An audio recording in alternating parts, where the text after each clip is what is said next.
Chapter 7, Lesson 6, Work to Learn, Don't Work for Money. In 1995, granted an interview with a newspaper in Singapore. The young female reporter was on time, and the interview got underway immediately. We sat in the lobby of a luxurious hotel, sipping coffee and discussing the purpose of my visit to Singapore. I was to share the platform with Zig Ziglar. He was speaking on motivation, and I was speaking on the secrets of the rich. "Someday I would like to be a best-selling author like you," she said. I had seen some of the articles she had written for the paper, and I was impressed. She had a tough, clear style of writing. Her articles held a reader's interest. "You have a great style," I said in reply. "What holds you back from achieving your dream?" "My work does not seem to go anywhere," she said quietly. "Everyone says that my novels are excellent, but nothing happens. So I keep my job with the paper. At least it pays the bills. Do you have any suggestions?" "Yes, I do," I said brightly. "A friend of mine here in Singapore runs a school that trains people to sell. He runs sales training courses for many of the top corporations here in Singapore. And I think attending one of his courses would greatly enhance your career." She stiffened. "Are you saying I should go to school to learn to sell?" I nodded. "You aren't serious, are you?" Again I nodded. "What is wrong with that?" I was now backpedaling. She was offended by something, and now I was wishing 11 had not said anything. In my attempt to be helpful, I found myself defending my suggestion. "I have a master's degree in English literature. Why would I go to school to learn to be a salesperson? I am a professional. I went to school to be trained in a profession, so I would not have to be a salesperson. I hate salespeople. All they want is money, so tell me why." "I should study sales?" She was now packing her briefcase forcibly. The interview was over. On the coffee table sat a copy of an earlier best-selling book I wrote. I picked it up as well as the notes she had jotted down on her legal pad. "Do you see this?" I said, pointing to her notes. She looked down at her notes. "What?" she said, confused. Again, I pointed deliberately to her notes. On her pad, she had written, "Robert Kiyosaki, best-selling author." "It says best-selling author, not best writing author." Her eyes widened immediately. "I am a terrible writer. You are a great writer. I went to sales school. You have a master's degree. Put them together and you get a best-selling author and a best writing author." Anger flared from her eyes. "I'll never stoop so low as to learn how to sell. People like you have no business writing. I am a professionally trained writer and you are a salesman. It is not fair."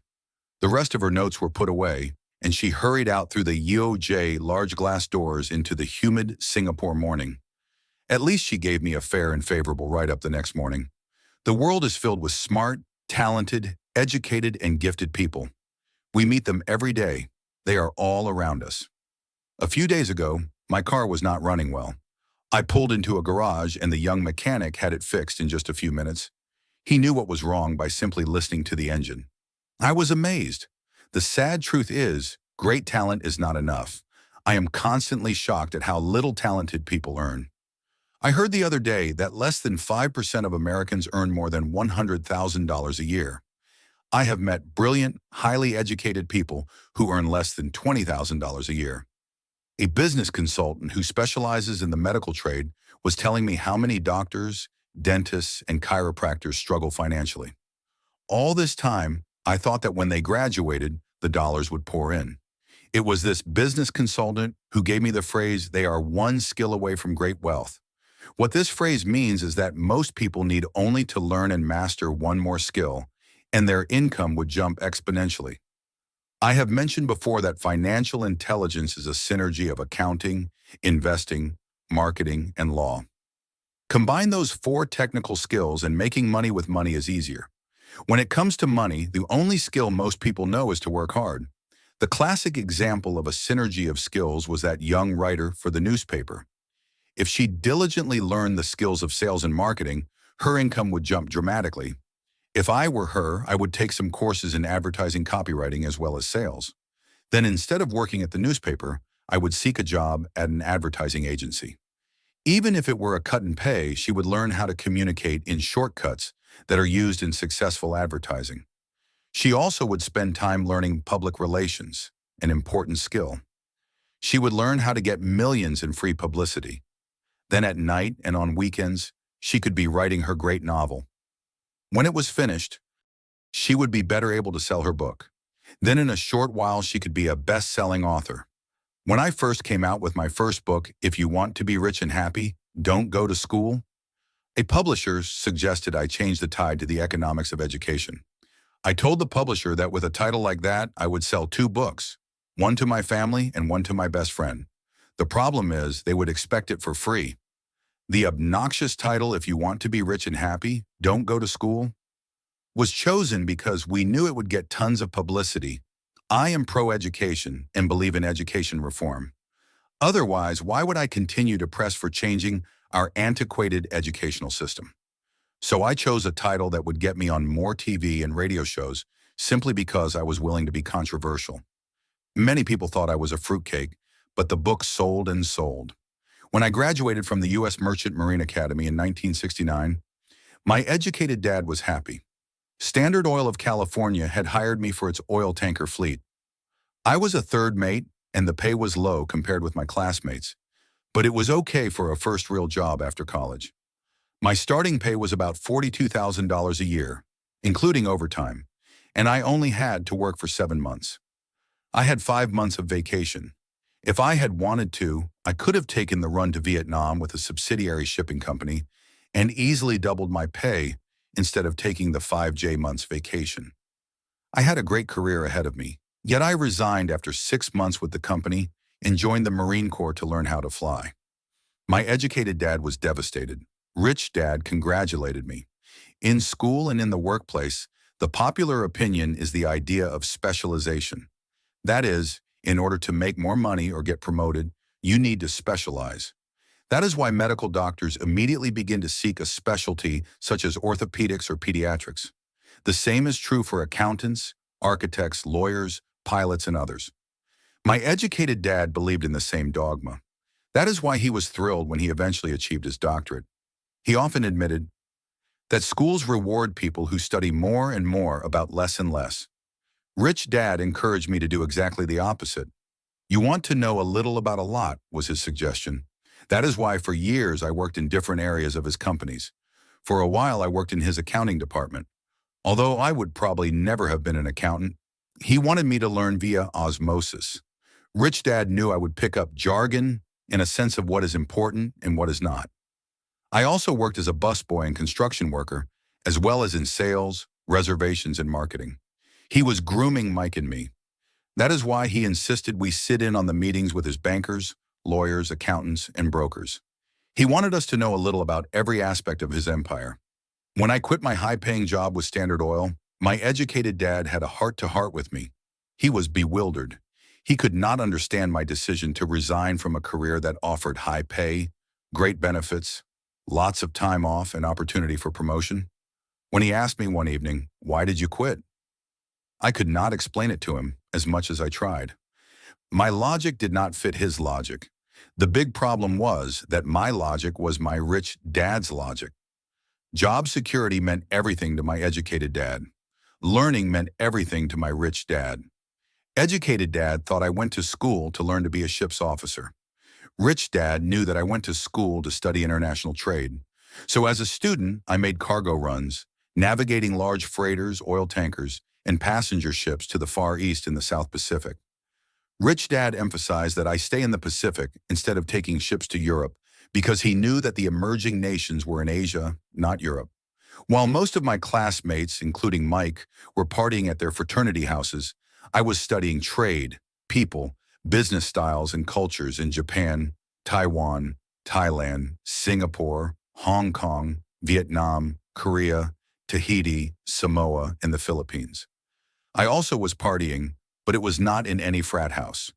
I grew up rapidly. Educated Dad just could not understand why I decided to quit and join the Marine Corps. I told him I wanted to learn to fly, but really I wanted to learn to lead troops. Rich Dad explained to me that the hardest part of running a company is managing people. He had spent 3 years in the Army. My educated dad was draft exempt. Rich Dad told me of the value of learning to lead men into dangerous situations. Leadership is what you need to learn next, he said. If you're not a good leader, you'll get shot in the back, just like they do in business. Returning from Vietnam in 1973, I resigned my commission, even though I love flying. I found a job with Xerox Corporation. I joined it for one reason, and it was not for the benefits. I was a shy person, and the thought of selling was the most frightening subject in the world.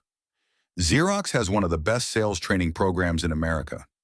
Rich Dad was proud of me. My educated dad was ashamed.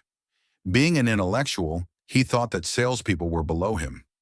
I worked with Xerox for 4 years until I overcame my fear of knocking on doors and being rejected. Once I could consistently be in the top 5 in sales, I again resigned and moved on, leaving behind another great career with an excellent company. In 1977, I formed my first company. Rich Dad had groomed Mike and me to take over companies, so I now had to learn to form them and put them together. My first product, the nylon and Velcro wallet, was manufactured in the Far East and shipped to a warehouse in New York, near where I had gone to school.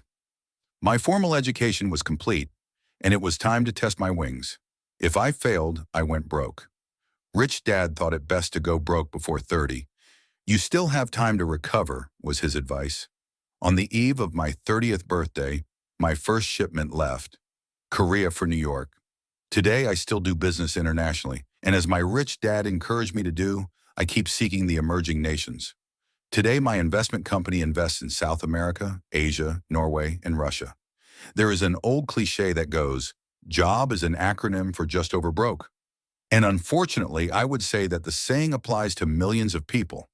Because school does not think financial intelligence is an intelligence, most workers live within their means. They work and they pay the bills. There is another horrible management theory that goes, workers work hard enough to not be fired, and owners pay just enough so that workers won't quit. And if you look at the pay scales of most companies, again, I would say there is a degree of truth in that statement. The net result is that most workers never get ahead. They do what they've been taught to do, get a secure job. Most workers focus on working for pay and benefits that reward them in the short term, but is often disastrous in the long. Instead, I recommend to young people to seek work for what they will learn more than what they will earn. Look down the road at what skills they want to acquire before choosing a specific profession and before getting trapped in the rat race. Once people are trapped in the lifelong process of bill paying, they become like those little hamsters running around in those little metal wheels. Their little furry legs are spinning furiously. The wheel is turning furiously, but come tomorrow morning, they'll still be in the same cage. Great job. In the movie Jerry Maguire, starring Tom Cruise, there are many great one-liners. Probably the most memorable is, "Show me the money." But there is one line I thought most truthful. It comes from the scene where Tom Cruise is leaving the firm. He has just been fired, and he is asking the entire company, "Who wants to come with me?" And the whole place is silent and frozen. Only one woman speaks up and says, "I'd like to, but I'm due for a promotion in 3 months." That statement is probably the most truthful statement in the whole movie. It is the type of statement that people use to keep themselves busy working away to pay bills. I know my educated dad looked forward to his pay raise every year, and every year he was disappointed. So he would go back to school to earn more qualifications so he could get another raise. But again, it would be another disappointment. The question I often ask people is, where is this daily activity taking you? Just like the little hamster, I wonder if people look at where their hard work is taking them. What does the future hold? Cyril Brickfield, the former executive director of the American Association of Retired People, reports that private pensions are in a state of chaos. First of all, 50% of the workforce today has no pension. That alone should be of great concern. And 75 to 80% of the other 50% have ineffective pensions that pay $55 or $150 or $300 a month. In his book, The Retirement Myth, Craig S. Carpel writes, "I visited the headquarters of a major national pension consulting firm and met with a managing director who specializes in designing lush retirement plans for top management. When I asked her what people who don't have corner offices will be able to expect in the way of pension income, she said with a confident smile, 'The silver bullet.'" "What," I asked, "is the silver bullet?" She shrugged.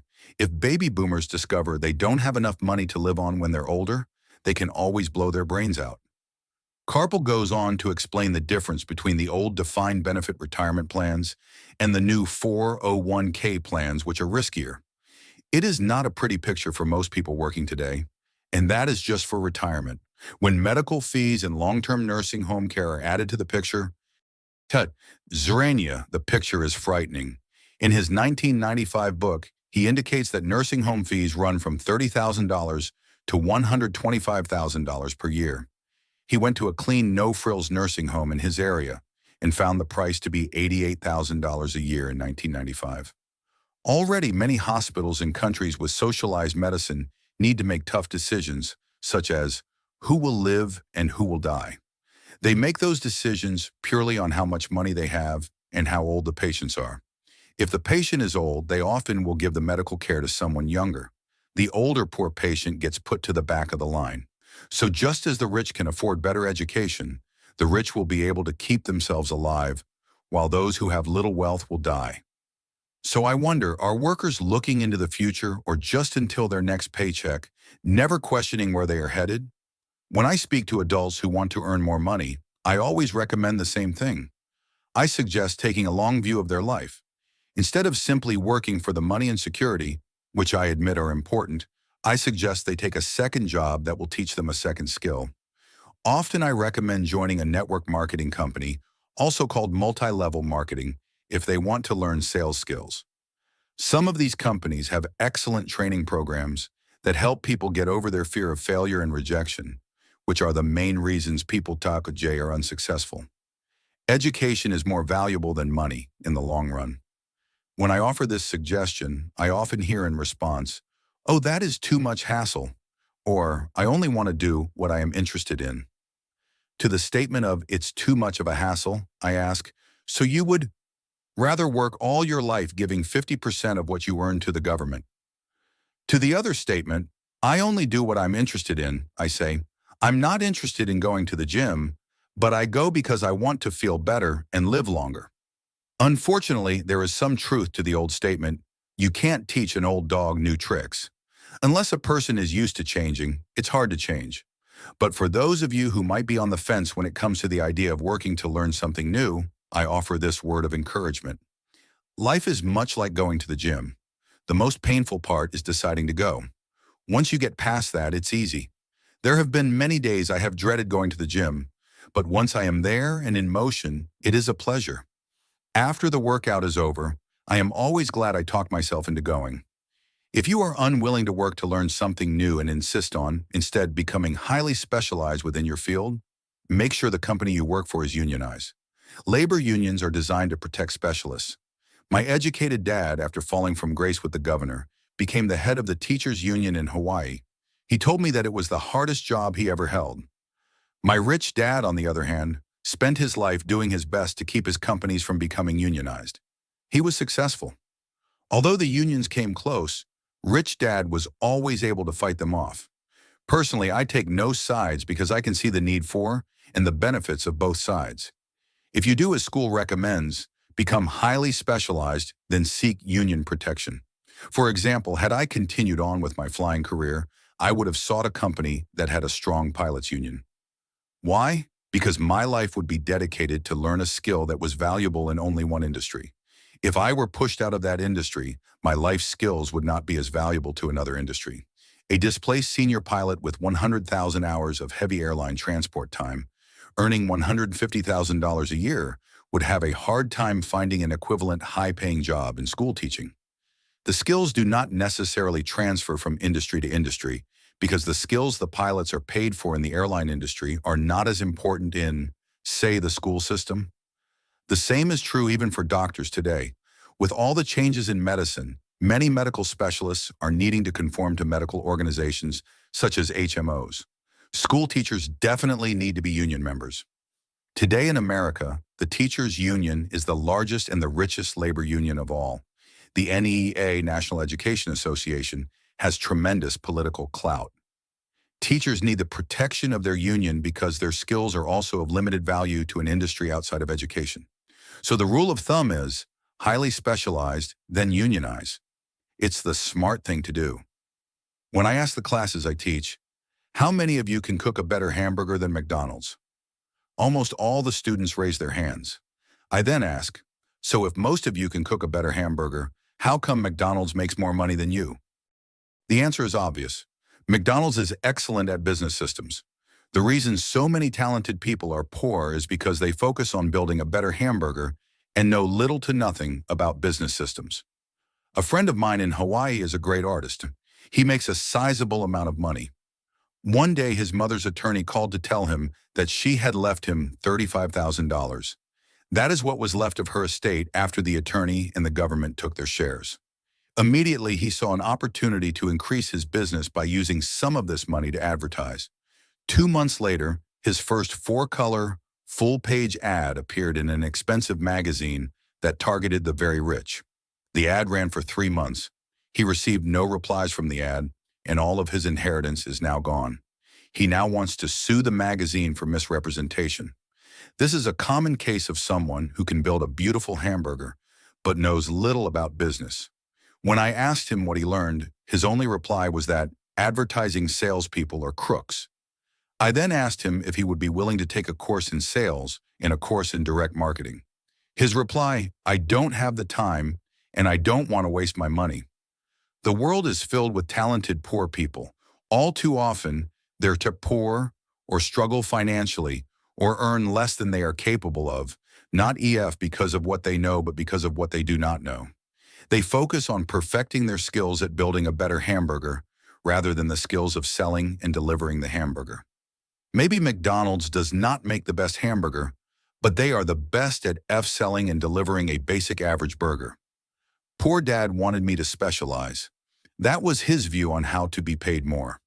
Even after being told by the governor of Hawaii that he could no longer work in state government, my educated dad continued to encourage me to get specialized.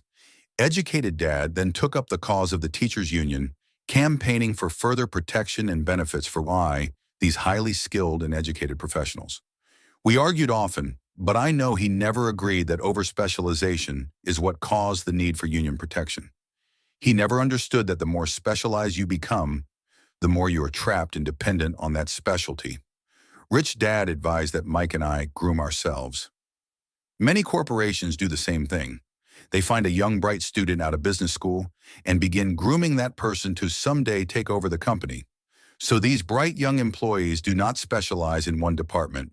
They are moved from department to learn all the aspects of business systems. The rich often groom their children or the children of others. By doing so, their children gain an overall knowledge of the operations of the business and how the various departments interrelate.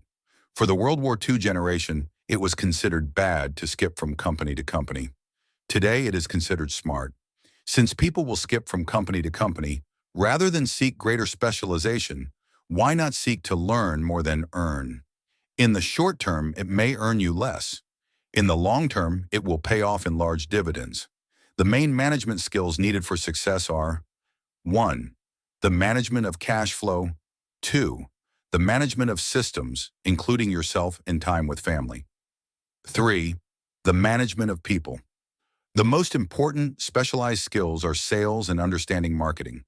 It is the ability to sell, therefore to communicate to another human being, be it a customer, employee, boss, spouse, or child. That is the base skill of personal success.